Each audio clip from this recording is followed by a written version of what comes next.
Hi, everybody. This is Silvio Canto in Dallas, Texas on Wednesday, September the 15th, and welcome to our video commentary.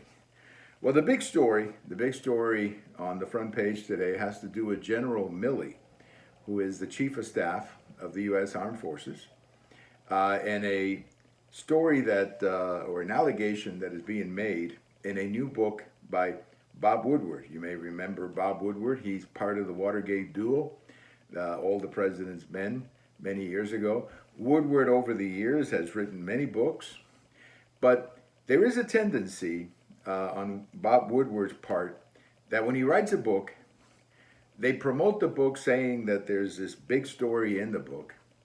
And then when you read the book, sometimes it doesn't quite pan out. So, because of this, I am going to give General Milley the benefit of the doubt, or at least an opportunity to explain himself before I jump to any conclusion.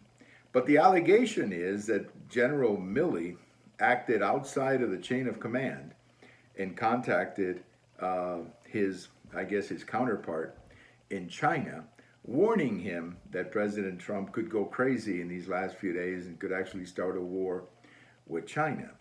There's also in the book a conversation that he had with Speaker of the House Nancy Pelosi regarding this topic. Now, again, these are allegations.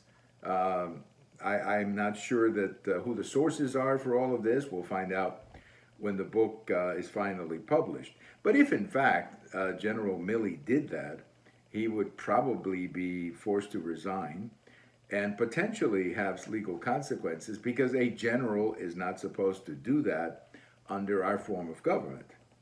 But, it is very sad. It is very sad that this would happen to General Milley if, in fact, he said that. And I say sad because here's a man who's had a long military career. You don't get to be the chief of staff unless you've had a respected and long career.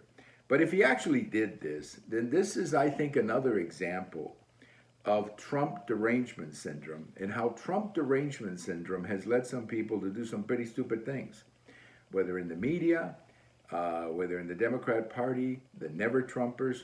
I mean, it seems like hatred of Trump has driven people to do some stupid things. And it may have driven this general to do the ultimate case of insubordination in the military, which is to go around your Secretary of Defense and the President of the United States. Obviously, if General Milley was concerned that President Trump was going to go crazy and start a military activity or whatever, he should have gone to the Secretary of Defense and said, look, Mr. Secretary, here's my resignation. I'm uncomfortable sitting in this chair in this moment. He could have done that, and that, of course, would have been the right thing to do. The Secretary of Defense could have heard the story, could have fired him, could have taken the resignation, whatever, but that would have been the proper way to do it. So we will see when the book is actually released and the entire context is available. But it would be a shame if General Milley's career ends this way. And I think that there's a lesson here for people, and that is when you let your hatred take you or make decisions on your behalf, this is what happens. You make a lot of stupid decisions, you do a lot of stupid things, and you end up causing yourself a lot of harm, as I think could happen to General Milley if all of this is true. Let's wait for the book and let's see the real story. But what a shame. What a shame that stuff like this was going around. Thank you for listening. And if today is your birthday, happy birthday. Bye-bye, everybody.